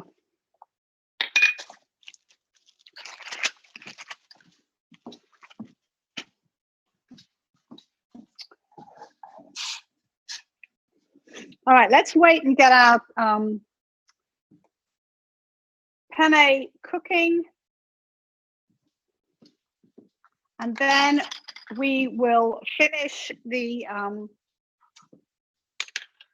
fish, okay? So these are just my extra pieces of asparagus because I pureed it all. Go figure, huh?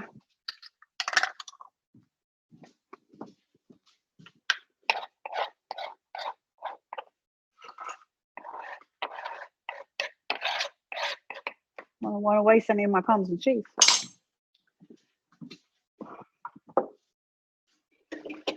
Now the beauty with this cake, because the we're just going to sprinkle confectioners on it, is that it doesn't have to be cold to decorate it, because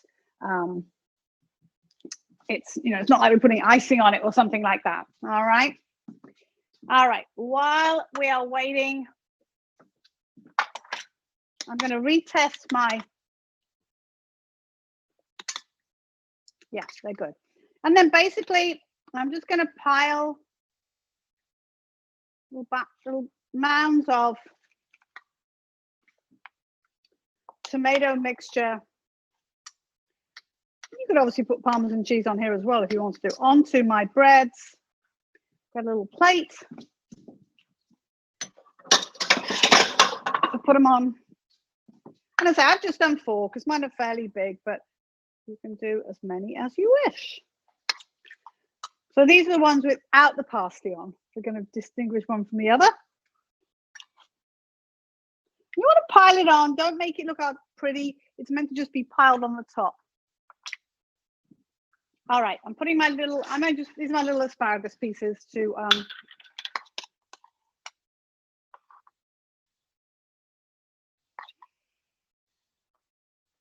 there we go.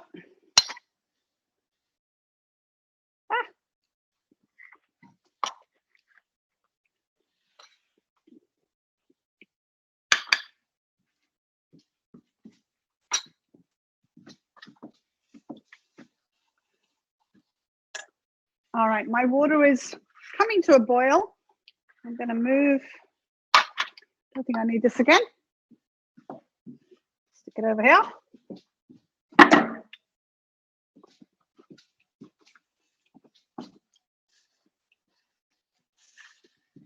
then I'll just drain those and they can just go on the top when I'm ready to serve my pasta.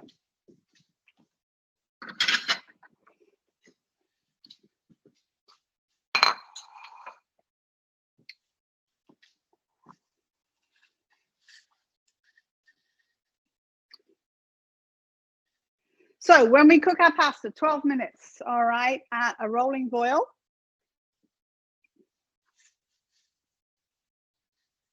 I'm going to do it now.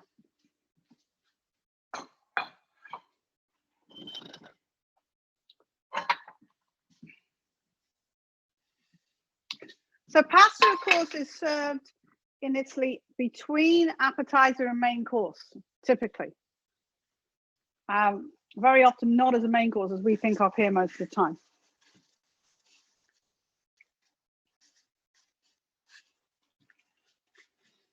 Watch pot never boils, of course.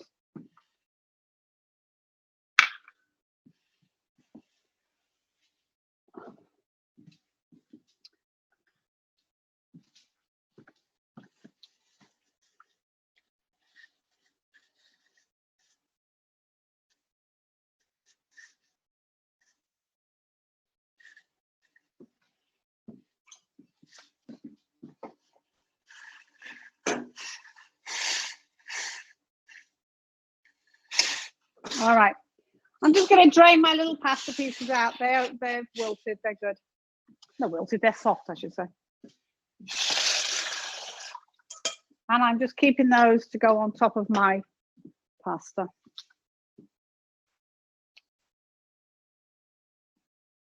And then we will just get back to our seafood and get that going once we get the pasta in. And we should be good. We started a few minutes early, so we're doing pretty good.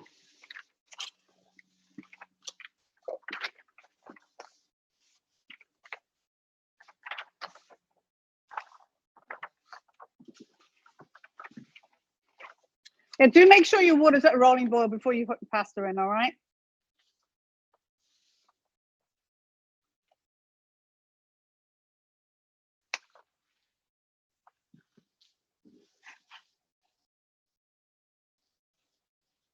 All right, I'm actually going to swap this over. I'm going to bring my fish pot to the front, push my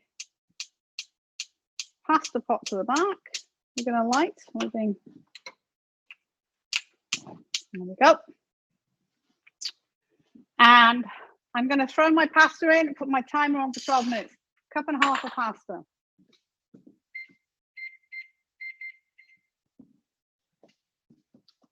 All right, so back 12 minutes on that, back to our fish soup. So what we're going to do now, we're going to heat this up. Probably fairly hot, but you want to bring it to a simmer.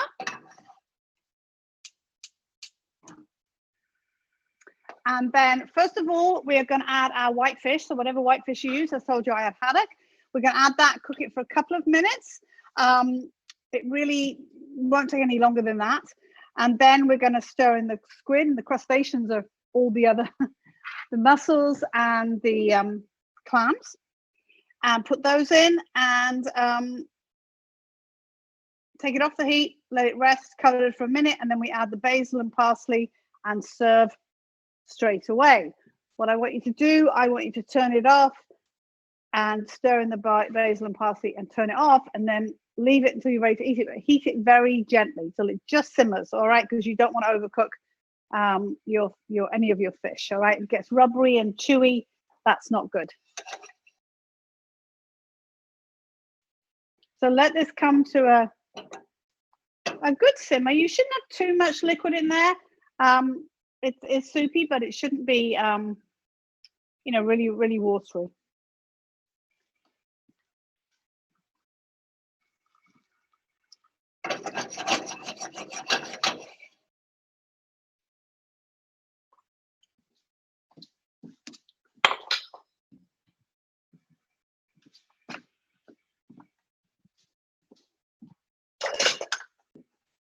One thing I miss about doing classes here, I don't have a dishwasher.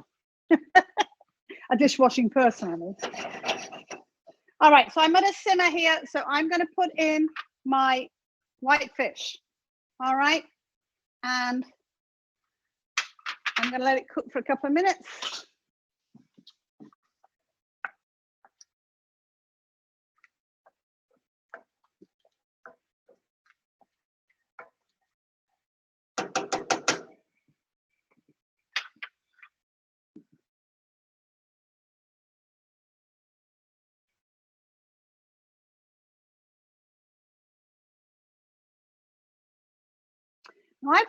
I have lost a little bit of liquid. I'm going to add, it just looks like it's reduced a bit. So I'm actually going to add about a half a cup of water to this. I can just see that it seems to have evaporated a fair amount. So I want to add a little bit more, which, you can add and you can just correct the seasoning if the water level looks a little low. All right. Your liquid level, I should say. It's a fairly open pan, so I think that's perhaps why that happened.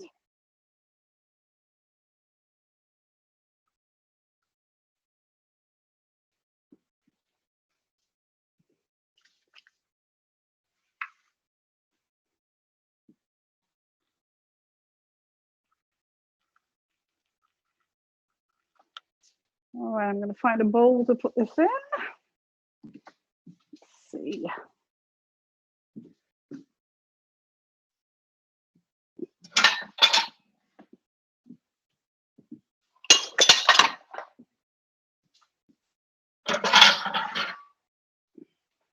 I'm going to dish mine up to show you, but if I were you, I'd leave yours in the pan and then you can just rewarm it when we're finished and you won't have to fiddle around with it, okay?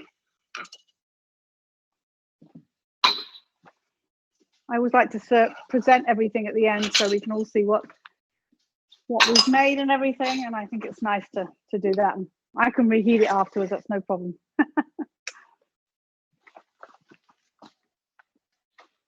All right, so I think my white fish has been in a couple of minutes, so I'm going to throw all my other fish in with any juices that are in the bottom, including my squid and my extra little mussels and clams that I had.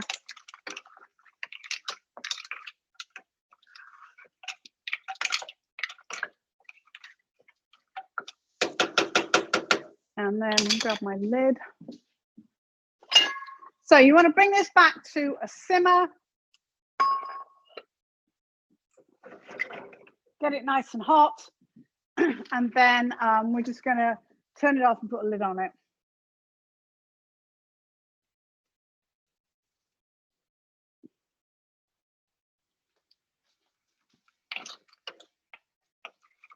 All right.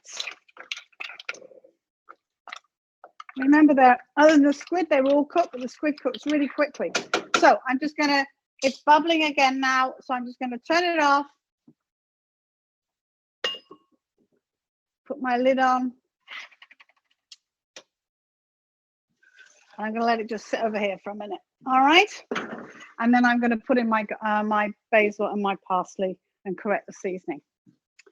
Okay. So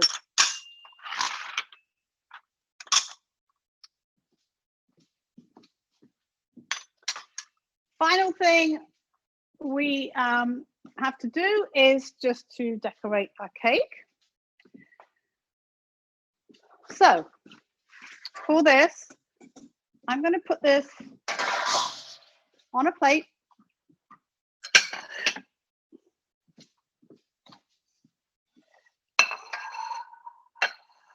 Now it's cool. It should be easier to move. If it's a little tricky, just gently slide it off like that. It shouldn't be too hard to get off. So what we're going to do, I just need my little, there it is. We're going to sprinkle confectioner's sugar on the top of this. All right, so a small strainer ideally, or a shaker. Put your confectioner's sugar in it first, and then just tap it all over the top of your cake. Evenly, all right? Like that. I probably used about 2 tablespoons, something like that. All right. Now, you don't have to do this. I've got some of the little tiny amarettini. You could even use little almonds or something because there is almonds in the amaretti, almond taste. So you could use almonds too. So what I'm going to do,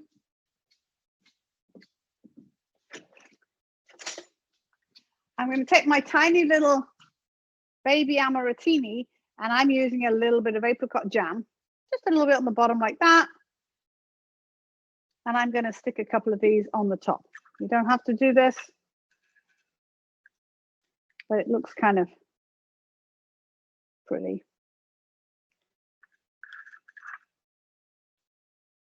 Oops, it's a bit much. Don't need that much.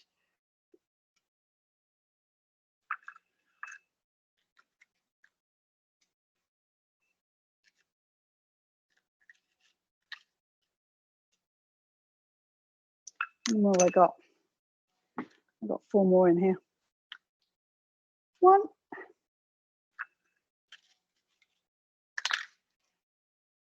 2.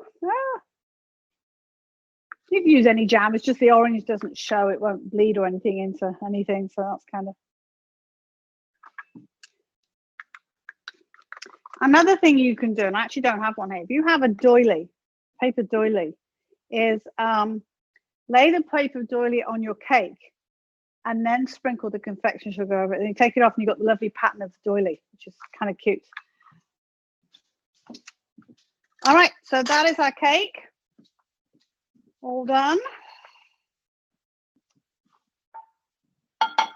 I'm going to put my, as I say, I'm going to put my stew in here.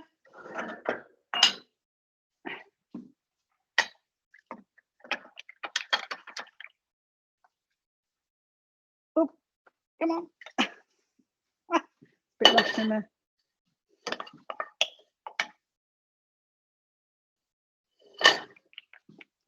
And parsley and my basil. And then my little toast. I'm going to just put around the sides like that.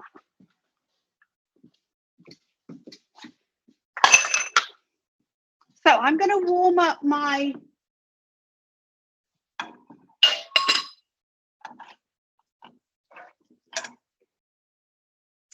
asparagus gently.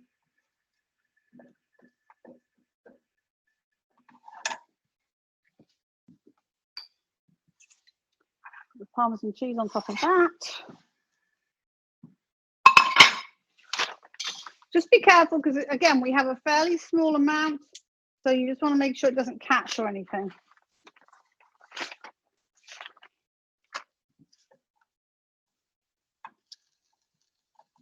If it's a little thick, take a tiny bit of water out of your pasta water. I've added about 2 tablespoons of water to it. Again, because we've got a small amount. I don't want it to catch. So I'm just thinning it out a little bit with, yeah, that tastes nice now. That's good.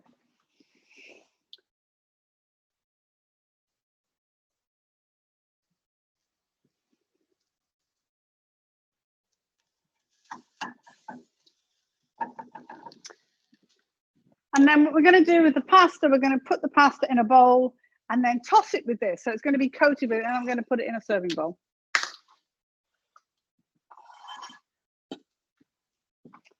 And I think we've got 50 seconds left on the pasta. So that's good. Look at my strainer. Oh, it is. So this doesn't need to be that hot because it's going to go on the hot pasta. But again, I just thinned it out a bit because of the relatively small amount. That does tend to make a difference when we're making small amounts.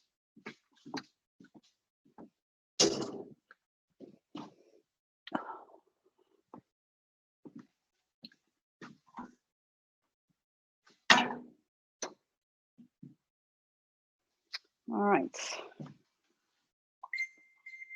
No. Phone's beeping.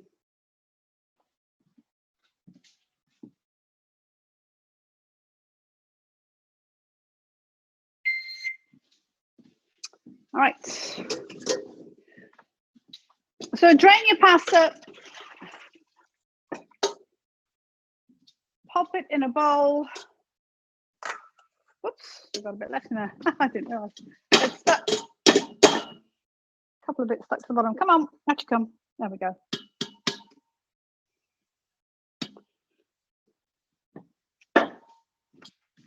And then add your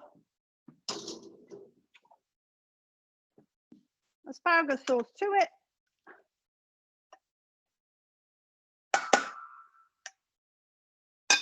Mix it in. And you can add a bit of Parmesan cheese in with it if you want, or just on the top. It's up to you. So you've got, I've got this nice green sauce on there. And then I'm going to put it in a serving bowl and top it with my little pieces. I cook separately. Where the heck I put them? Oh, there they are. So, tops with my little bits of pasta and a bit more Parmesan. There we go. All right. So, we are all done.